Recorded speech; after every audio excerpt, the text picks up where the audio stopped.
As we commemorate the birth of Jesus Christ 2 millennia ago, we offer our testimony of the reality of his matchless life and the infinite virtue of his great atoning sacrifice. None other has had so profound an influence upon all who have lived and will yet live upon the earth. He's the great Jehovah of the Old Testament and the Messiah of the New. Under the direction of his Father, he was the creator of the earth. All things were made by him, and without him was not anything made that was made. Though sinless, he was baptized to fulfill all righteousness. He went about doing good, yet was despised for it. His gospel was a message of peace and goodwill. He entreated all to follow his example. He walked the roads of Palestine, healing the sick, causing the blind to see, and raising the dead. He taught the truths of eternity, the reality of our premortal existence, the purpose of our life on earth, and the potential for the sons and daughters of God in the life to come. He instituted the sacrament as a reminder of his great atoning sacrifice. He was arrested and condemned on spurious charges, convicted to satisfy a mob, and sentenced to die on Calvary's cross.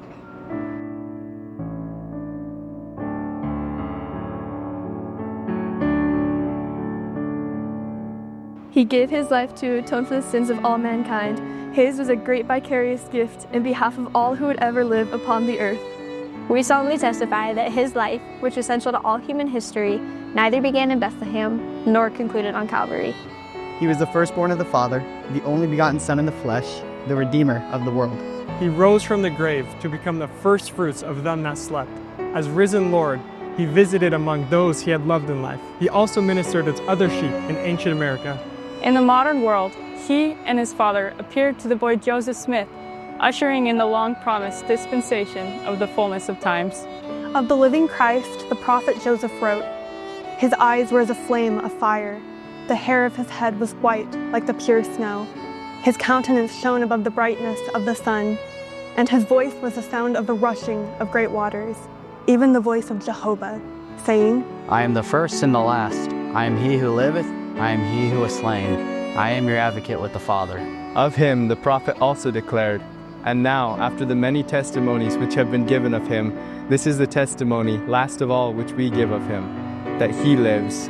For we saw him, even on the right hand of God, and we heard the voice bearing record that he is the only begotten of the Father."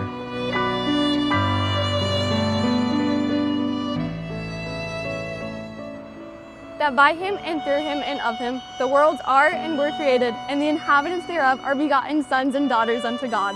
We declare, in words of solemnity, that his priesthood and his church have been restored upon the earth, built upon the foundation of apostles and prophets, Jesus Christ himself being the chief cornerstone.